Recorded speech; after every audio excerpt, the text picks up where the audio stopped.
Hi guys, welcome back to the second part of looking at Riemann sums. The first video needed to get under 15 minutes, so had to kind of chop it off there. But we are going to look at the second part here, approximating Riemann sums with a right-hand subdivision with 5. And I've kind of got a lot of the work already put in here, but I'll just kind of highlight some of that. So what you can see on here is I've already subdivided it into 5 pieces, 0 to 3. So again, just like number 1, the delta x is going to be 3 over 5, which is 0.6.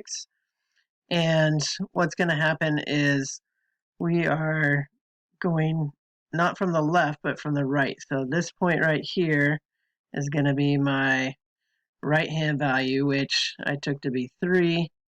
The next one right here, which kind of tried to make it match the other one, but we're going to say that's 1.5, so that's my rectangle right there, filling in. And the next one right here at 1.8, so that's going to be height value -1, then -1.3, and then finally 0 right here at the end value. So this will be a rectangle with no height. So basically 0 area on that one. This one has small area because we're thinking that's maybe right just barely below the x-axis right there. So again, if you calculate these out, this is going to be 0.6 for all the widths, and then the height values 3, 1.5, -0.1, -1.3, and 0. And go ahead and calculate that out. You should get about 1.86. So this is going to be a bit smaller than before, which was around 3.66. So if you want to check out some of the work from before, maybe pause it, you can look at it there. But that was um, same function, that cubic function 0 to 3, but a left-hand subdivision instead of a right-hand subdivision. So you can get different answers there. The rectangles are going to be different. Sometimes they may come out the same, but a lot of times you will get 2 different values for those. Last one here, we're going to do a midpoint. And same thing, this one is 0 to 5 with 5 subdivisions. So I'm going to do M5. So L5 left, R5 right, M5, this is going to be midpoint. So I have this function f of x is sine pi over 5x. It's already graphed out. And we're going to go from 0 to 5 right there. This time, that's going to be a nice, easy calculation for our delta x. So delta x is going to be 5 minus 0 divided by 5. So that's my b minus a over n, which in this case just comes out to 1. So nice points here, 1, 2, 3, 4, 5, that I'm going to evaluate. And again, I'm just going to approximate on here. So we're going to get 0 right there, something right here. But really, I don't want the left or the right. I want the middle. So when we're doing a midpoint, I'm going to come right in here at about 0.5, right in between 0 and 1, and estimate what is that height right there to get this rectangle. And it may not be halfway between these two values. That's not really the halfway you're looking at. You're looking at what is halfway between 0 and 1 and how high is that right through that middle right there. Again, right here, we'll say this is 1.5, the middle between 0 or 1 and 2. And that height's going to be about right there. So go ahead and draw that in. So this is going to be rectangle height there. 2.5, we'll get this guy with the height of 1. This one at 3.5, we're going to get whatever this value is. We'll estimate those there in a minute. So I'll just probably write those on top of the bars. And then last one, 4.5 right here. Let's go and label this one 3.5 for our middle. So that's going to be about right there. And go ahead and draw in that last rectangle. So height estimations. Now, if you wanted an exact value, you could put 0.5 in here and take the sine of pi over 5 times 0.5. That would give you an exact height for that guy. So if you're looking for an exact value for M5, you would want to do that. We're just looking for an estimate. So we're just going to estimate that. So let's see, this looks like this is 0.25, so maybe this is about 0.3 right there. This would be about 0.75, so we'll say maybe this is about 0.8. We know that's going to be 1.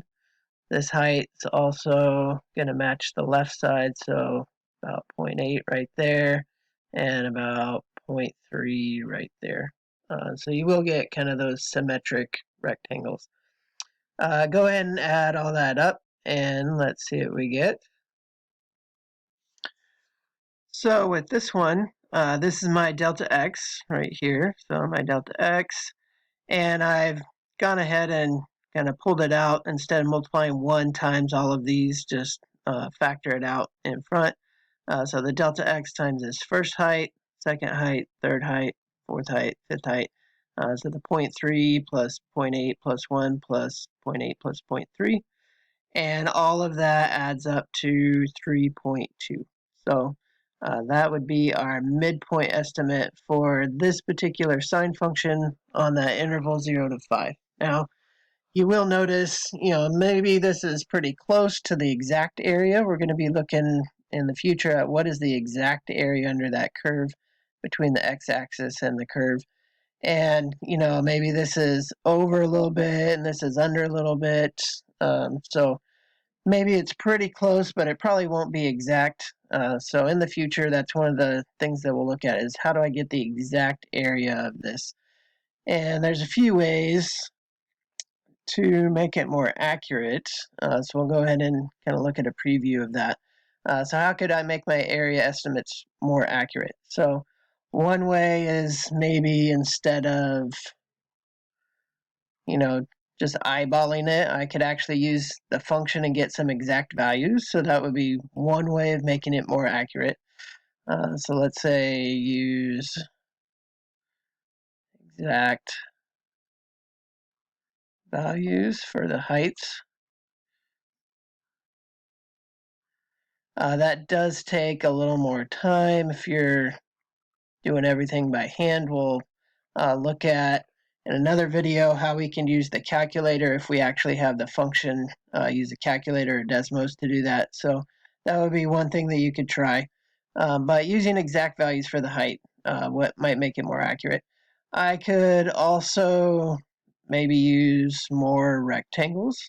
So that is another way. So if I use more rectangles, let's say instead of 5, I use 15 or 20 or 500. That should make it a little more accurate because I got less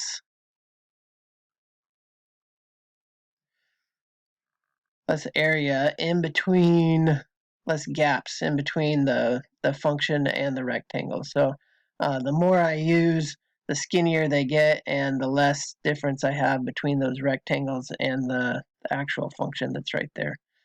And then the last thing here is going to be, I could use different shapes. So different shapes.